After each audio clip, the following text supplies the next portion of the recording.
Welcome to Bandit's Keep Actual Play. I'm Daniel. We're continuing our original Dungeons & Dragons solo campaign here. I'm using Chainmail for combat, outdoor survival for the hex crawling, and we are currently in a dungeon. The party has defeated one mummy. Their plan is working so far. They're looking for the riches now. All right, so I've rearranged a little bit here. I can move my guys in place. In this turn, they're going to push through this door, and they're going to see what's here. Okay. All right. Again, I don't use these things, so I'm not going to worry about that unless it's a random monster, which actually will come into the fourth turn. I'm going to roll to see if there's going to be a random monster. If it is, I might just put it right there. Yes, there is a random monster. But actually, it happens at the end of the turn, so, let me do a little oracle thing here. Nope, I said I'd do it, so I'm going to do it. That's the random monster. So they're coming around this corner. So number one, what is it? 6. Ooh, it's giant toads. Okay, so there's basically going to be 4, based on my numbers here. 4 giant toads. The question is, are we surprised? Are they surprised? This is us. This is them. Neither party is surprised, which means we sight each other at, probably less than this. So we're going to say the toads are there. We come around the corner. We see them. And of course, what we're going to do is we're going to lay down some missile fire. That's our plan. We're going to, even if we lose initiative, we'll still be able to do it because they're far enough away that they'll have to move far to get to us because we'll obviously stop, right? Actually, I have to roll the sighting distance. Let me actually do that right because you could be up to just only 20 feet away sighting, which would be crazy, but it's 3.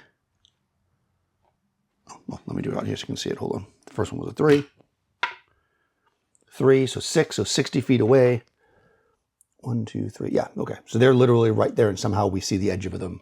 They see us, and they turn. Well, actually, let me roll a reaction on them as well. Okay, yeah, no, they're negative. They're negative. They're not attack immediately, but they're definitely not going to not attack. They're on the negative side. They're defending where they're at. So at the very least, they're making a show of force. So let's roll initiative. Okay, we get to move first. Fortunately, we already used up our sleep spell, so I don't know that we really need to do much as far as reforming. Heavy crossbow, heavy crossbow. Actually, you know what? This is risky. Well, we want to take these things out as quickly as possible, so I think since we won initiative, I'm going to, okay. The halfling's short, so this elf is going to move up and shoot over the halfling's head. I'll allow that. And one of the clerics will come in the front. So we're going to stay where we're at. Actually, we're in a 5-foot corridor, so probably only 2 of us can go, and they're giant. Let me see. Can more than one of them fit in the hallway? I'm going to say yes, because if 2 humans can fit, then 2. So it's more likely yes. So this will be if not aware of the oracle, yes, no. This die will also be yes. Whichever die, we will take with the 1 die. Oh, gotta re-roll because it's a tie. I'll just roll 2 dice when I re-roll. Yes, more than one of them counts. So we're going to say 2. All right, so just like us, 2 of them can fit. So we're going to go, the dwarf and the halfling are going to be in front, and then the elf is going to step in the back with the longbow. That way, so basically we're going to have a dwarf and a halfling in the front. All right, so let's take a look at this. Giant toads, these guys are 2-hit die. They defend as heavy foot. And we're using heavy crossbows. Heavy crossbow versus heavy foot, 2 dice per man, 5 or 6 hits. The dwarf is, I'm trying to think if I should have given that heavy crossbow to somebody else, though, from the other dwarf, but it's fine. The dwarf is in the front. She's normal. She doesn't have any bonus or penalty. She's in short range. Actually, both of them are the same. So they're going to roll 2 dice for the heavy crossbow, 1 die because it's in short range, and any 5s or 6s are hits. Both of these characters are fighters, so they can add 1 to one of their rolls. So first we'll do the dwarf. Roll that one because it fell outside the thing. Okay, 4 plus 1 is 5, so that's 1 hit against one of the toads. Let's do this. I'm going to use these little tokens. You can definitely use paper and stuff, but There's only 2 toads in the front to start with, so I'm just going to do 2 toads, and I'll kind of like this. So 1 hit against this toad. The second character rather, is going to shoot as well. They also got 1 hit. What did they shoot the same one? No. Okay, so both of the toads in the front got hit once. They charge forward, and then we're going to go into a melee.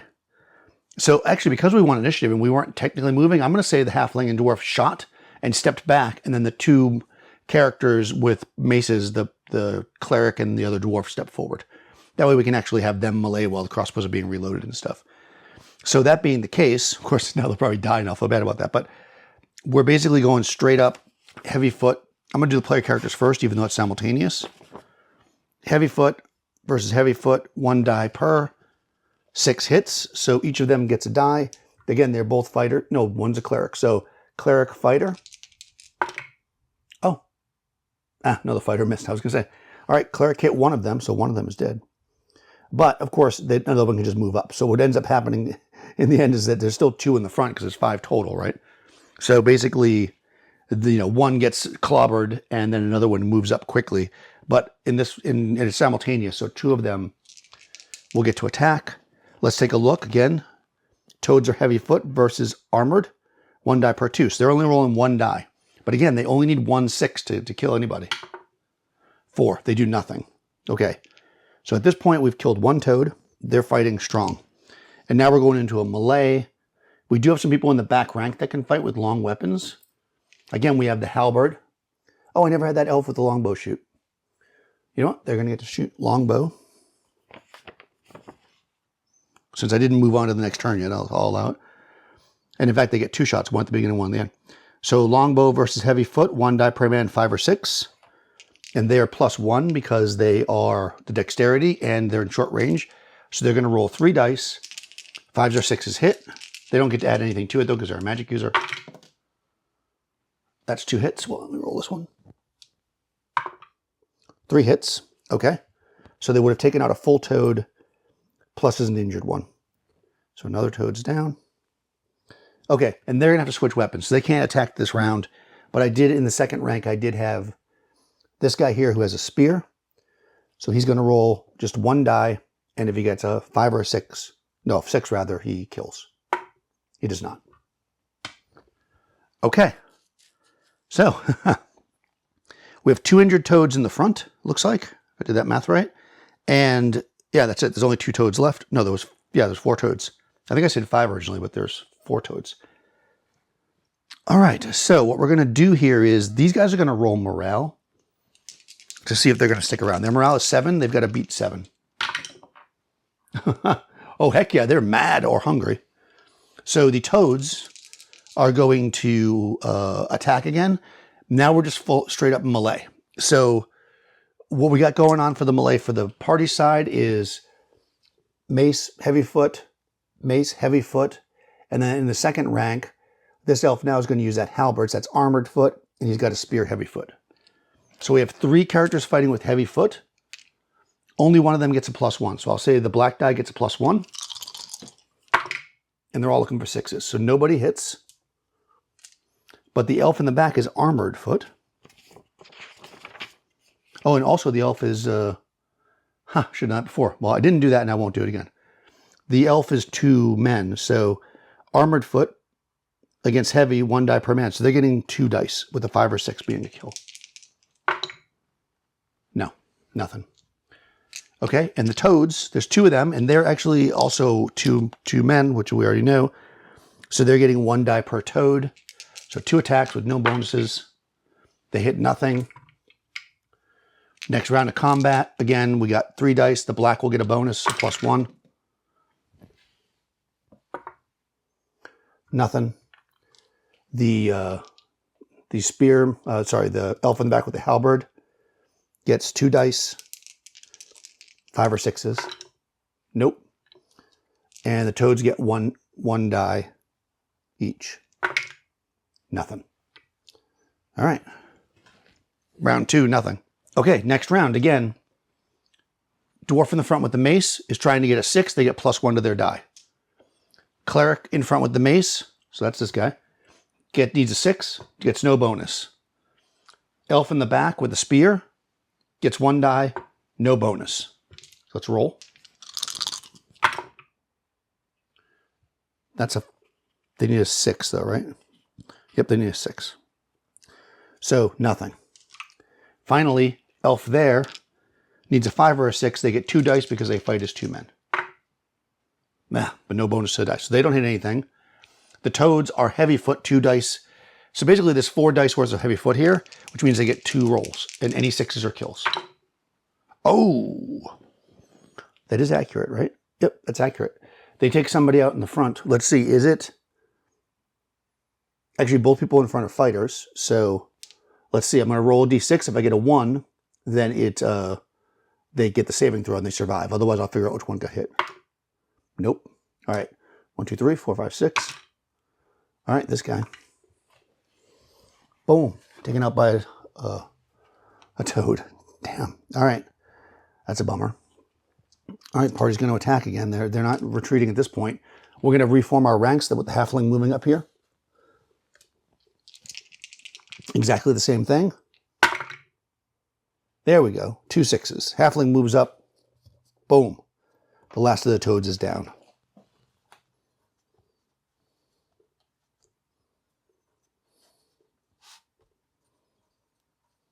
Ugh. Okay. Lost another player character. That's unfortunate. All right. Well, as tricky as it is, I think I may have to move one of the elves to the front eventually, one of the 3rd level magic users to the front eventually, because they're much harder to kill in a certain level, but they only have light armor, so they're a little easier to kill on that level. All right. Let's see how we're going to do this. They destroy defeat the frogs. They're a wandering monster though, so they're not. They don't have any treasure. The toads rather. And that was turn 4. Okay, turn 5. Let's move. 1, 2, 3, 4, 5, 6, 7, 8, 9, 10, 11, 12. They'll get to this corner. Again, there's no wandering monster in this turn.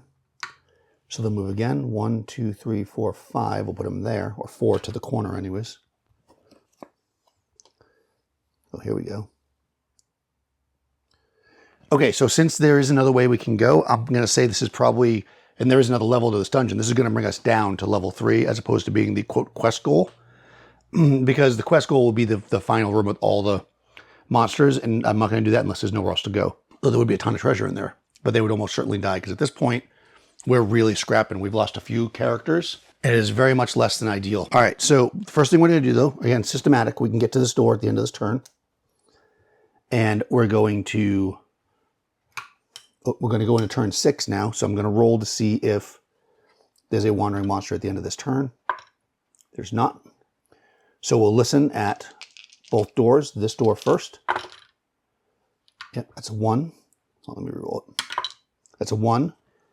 So they do hear something if there's something in that room. Let's see if something's in the room. 3. No, room's empty. Okay. So they don't hear anything. I mean, they don't know there's nothing in there. They just know they didn't hear anything. So they'll listen at the other door, because they don't want to go into a room if they can hear something in one of the other doors, right? Oh, I suppose I should see what's in this room too. Let me just do that. Okay. So if there's something in this room, they hear it. So number 1, this is the set of stairs going down to level 3, but there could still be a monster in this room. So since this is a main room, 1 through 3, there's a monster in here. Reroll it because it didn't go in the box. Okay, there's actually a monster in here. What is it? Oh my God. Exactly what I didn't want it to be. Ghouls. Okay. There are 4 ghouls in here. So the party moves up around the corner. I mean, they would have seen them, obviously. So we'll do all that. We'll assume all that when we come back. Let's just see if we get surprised on these ghouls.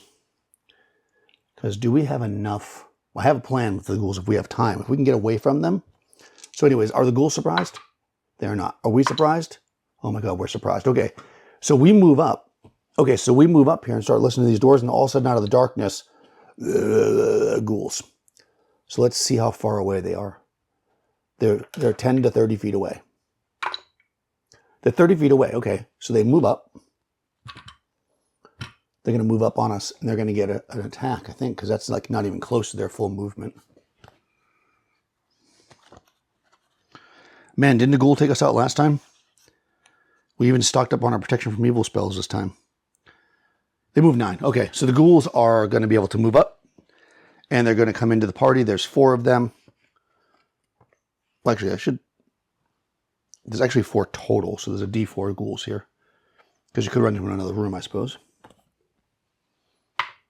There's 1. Okay, there's only 1 ghoul. So the ghoul moves up. Yeah, that's probably why we didn't see it. It moves up to the party, and it's going to attack. So ghouls are pretty dangerous, as we know. Now, at this point, because everybody's listening at doors, well, we know who's listening at the doors. The 3 demi-human, 3 of the demi-humans. So elf, dwarf, dwarf.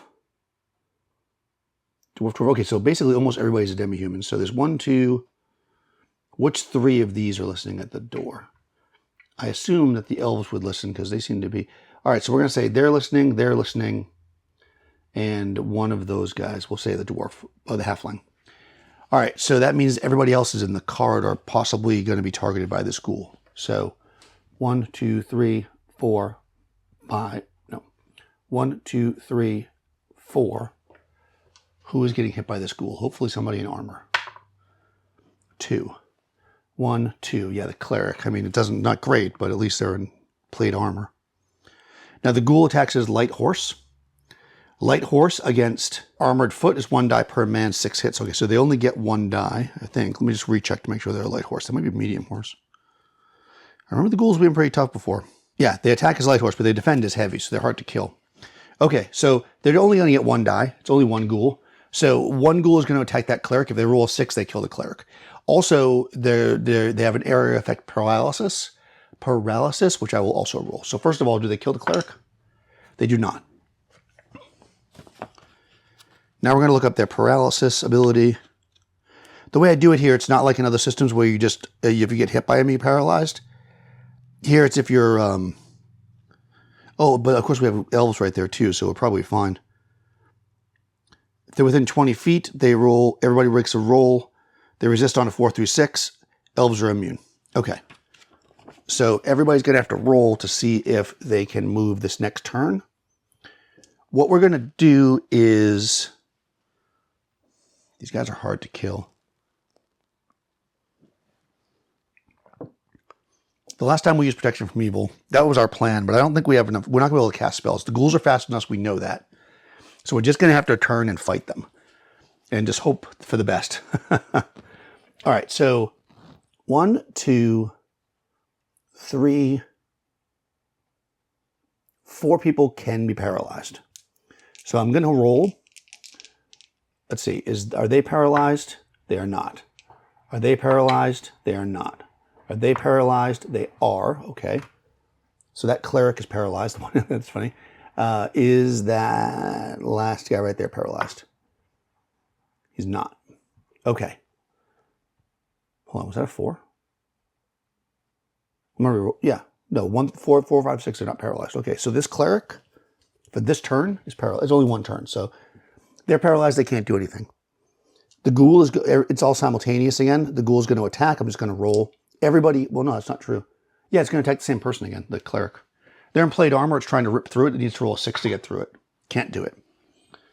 Okay, everybody turns. That's my only cleric, I think, too, right? Because did another cleric die earlier? Yeah, so I can't even try to turn the ghoul because she's paralyzed. All right, everybody's going to turn around and try to attack this ghoul. Now, this is where we may be in trouble. So the way this works is when we're in a big cluster like this and we don't know exactly who's attacking what, we're going to figure out the average weapon, and that's what we're going to use. So they've got a battle axe. That's heavy foot. Spear is heavy foot. So that's 2 heavy foot. 1 light foot, 2 light foot. So far we're equal. Heavy foot, heavy foot, heavy foot. Okay. So we're going to fight as heavy foot. That's how our side's fighting. Of course, we already know how the ghoul's fighting. It already made its attack this turn. So heavy foot versus heavy horse. 1 die. Nope, did that wrong. 1 die per 4 men, 6 hits. So we are 1, 2, 3, 4, 5, 6, 7, 8. We are 2. We are 2 dice. And because, let's see, how many fighters have we got versus magic users? 1, 2. We only have 2. So I'm going to say the average does not get the +1. So I'm going to roll 2 dice for the party. If they get a 6, the school is dead. If they do not, then the combat continues. Oh, God. Okay, nothing. Okay, combat continues into the next round. So first thing we need to do is this cleric is no longer paralyzed. Now we're going to roll to see who might be paralyzed. I'm going to go, the top row is the black die, the bottom row is the white. So, okay, the halfling's paralyzed. He doesn't have to roll. So let me just do this to make my life easy. These are the elves. These are the only people that can be paralyzed. So again, I will roll again. Top row is white, bottom row is black. Oh, okay, both of them are paralyzed this round. Okay, paralyzed, paralyzed. Is that cleric still paralyzed? Yes, they are, so they can't try a turn. So now we have to look at our dice again. Heavy, light, heavy, heavy. Okay, so we're still heavy foot. We are 2, 3, 4, 5 men. So we only get 1 die. The ghoul also gets 1 die. So I'm going to roll. The ghoul's going to be black. We're going to be white. Everybody misses. Next round. To see how quick this can go once you have it all figured out. Obviously, I'm doing everybody, so it's a little more complicated. So same thing. White's the top row. Who's paralyzed? Now they switch. I need that cleric to not be paralyzed. Reroll that. Both paralyzed. Okay. And these guys can't be. So exactly the same as before. We're white, ghoul is black. Oh my God. Okay, we killed the ghoul, but the ghoul hits somebody. Now this is important because the ghoul only made 1 hit. And that means if they hit somebody who has multiple hit dice, then they don't kill them. That's the beauty of having multiple hit dice. You need to be hit simultaneously enough times to kill you. So we need to figure out who got hit. 1, 2, 3, 4, 5, 6, 7 people. I'm going to roll a d8. Let us hope that it is numbers 3 or 7. It's 2. Okay, unfortunately, the halfling was killed as we killed the ghoul. Full turn goes by. We're going to have to roll for a wandering monster here. There's 1. Okay, there is a wandering monster, but before I do anything, I want to check to see if this room had treasure. 1 through 3, there's treasure in here. There is treasure, because we might grab it and run depending on what this wandering monster is. 3, okay, it is a piece of jewelry worth 1,200 gold pieces. We also have to rest this turn. So it's going to come at the end of our rest turn. We're going to reset our torches. And we're about to have an encounter. Okay, so we move into this room. Sadly, our poor halfling, but we're doing the best we can here. And we look around. We see there's a staircase going down to the 3rd level. And we make the decision that we're probably going to continue adventuring, but we need to rest first. And I'm going to roll the oracle. Because remember, there was something in this room.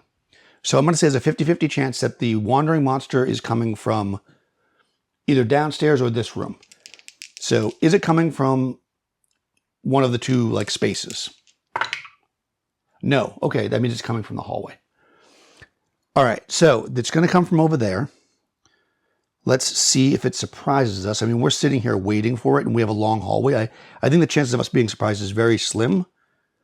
So I'm only going to give us a 1 in 6 to be surprised.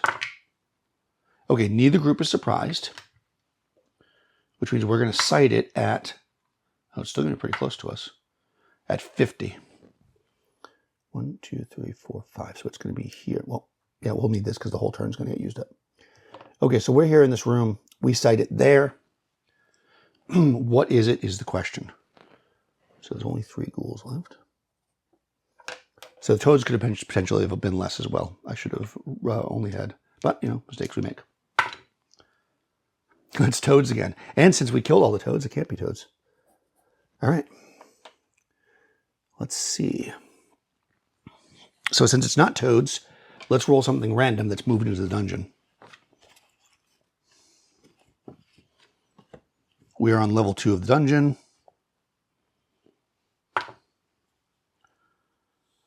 Ooh, it's a level 4 monster. Oh my god.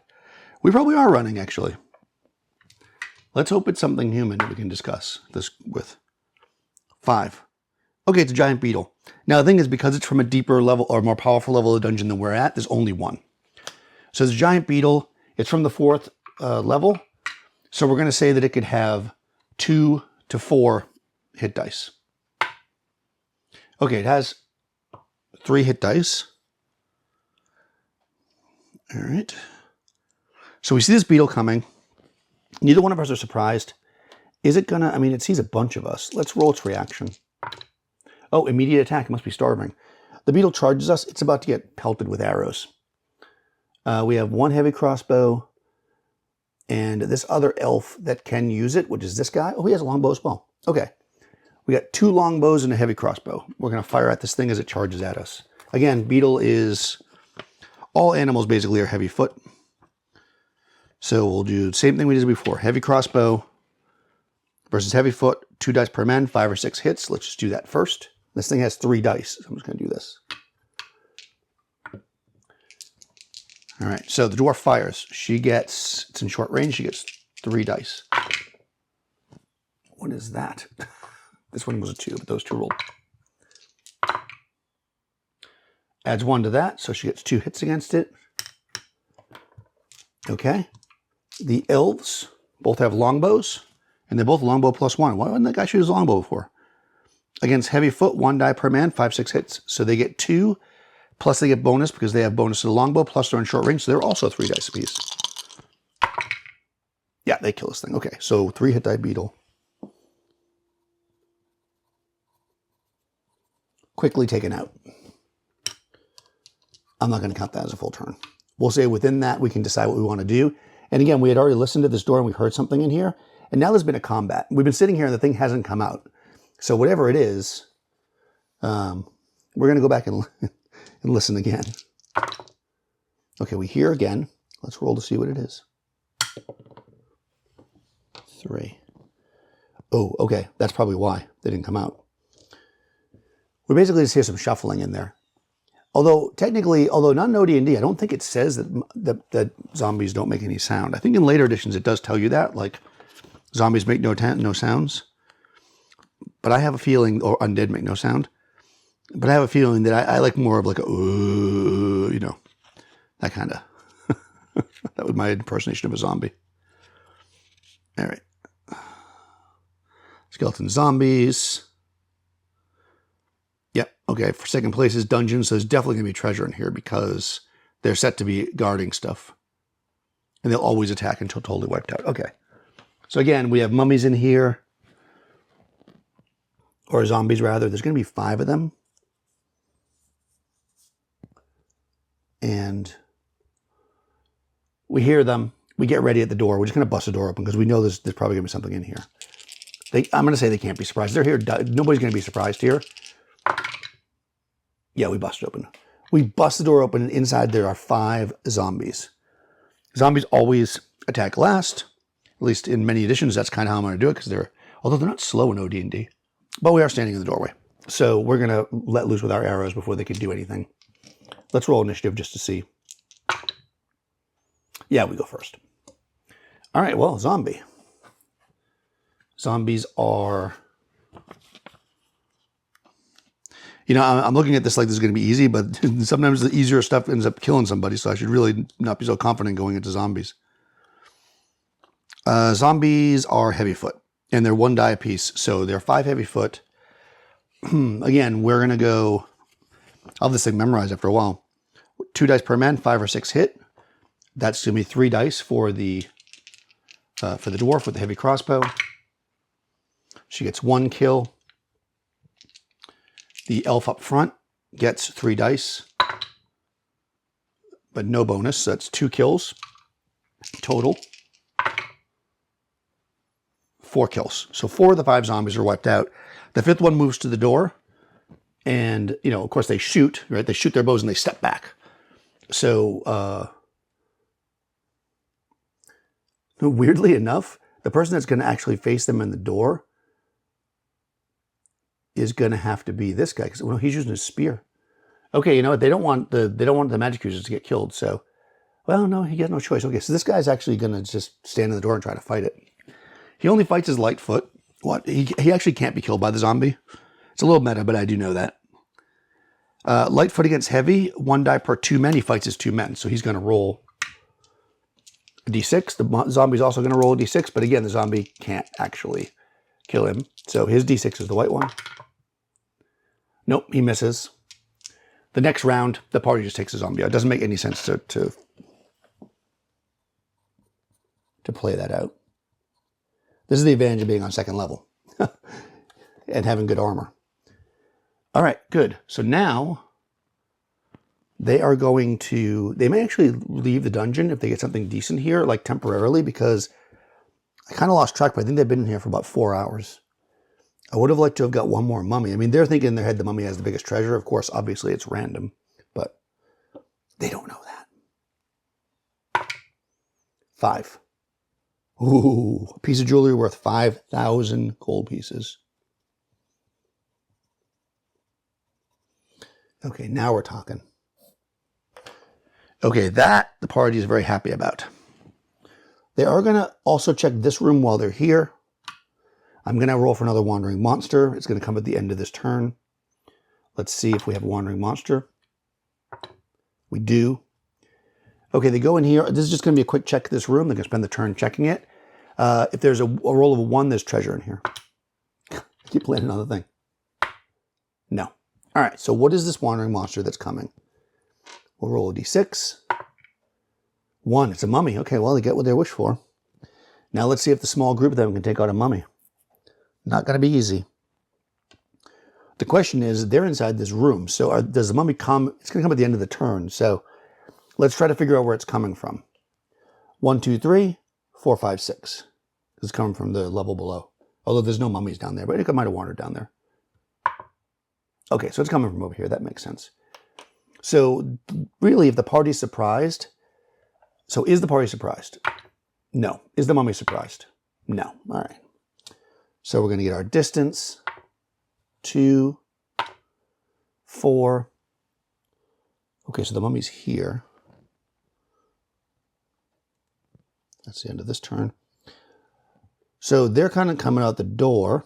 And I think what they're going to do is, their plan anyways, is going to be, because again, they got to do the whole thing where they light the torches. So what they're actually going to do is what they did before. They're going to back up, and the 2 characters that are heavily armored, which is the cleric and this dwarf at this point, are going to block the doorway. They actually have regular torches in their hands too, so they can actually attack this turn. The other characters are going to go back and light the long torches and try to attack from the back. They're only going to get 2 in the front, 3 in the back, but there's only, so not everybody will be able to attack this time, but that's okay. So let's do it. The question is, if the mummy goes first, it'll close on them, and we'll see if it can get into the room. So, initiative. Ooh, simultaneous. Simultaneous, I'm going to say that basically exactly what I said happens. They move up to the doorway, the party backs off, and combat ensues.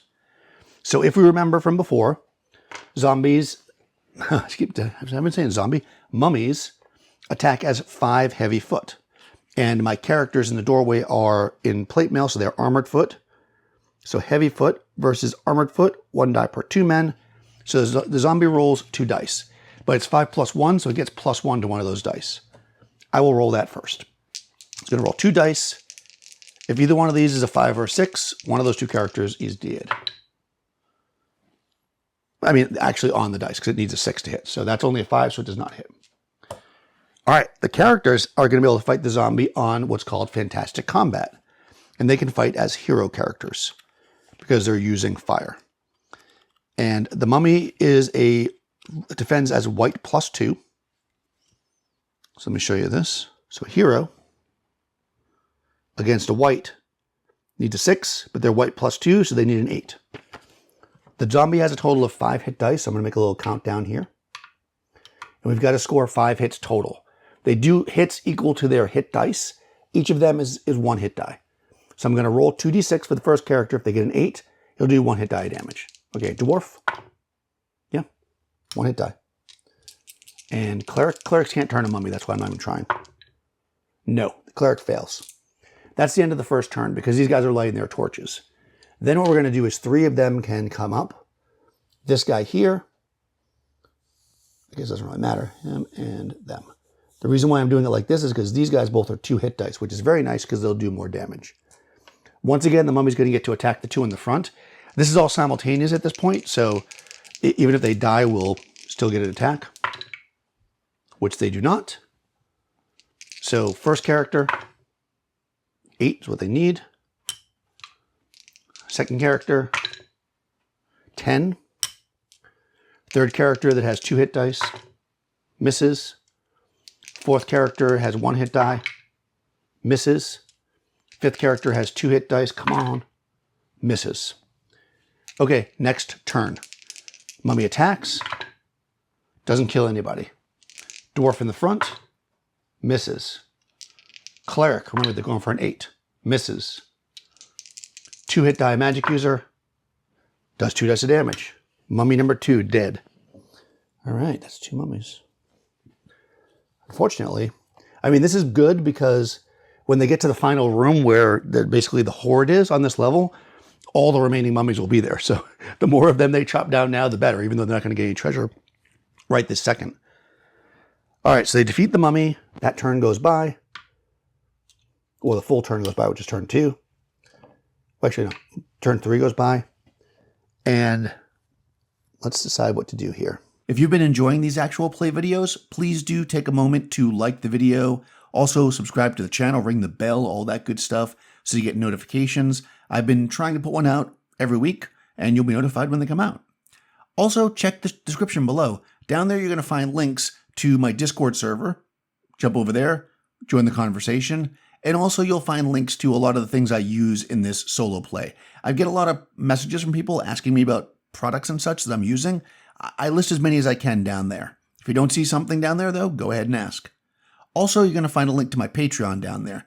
If you want to sign up over there, you'll support the channels, and I do appreciate it. I'll talk to you soon.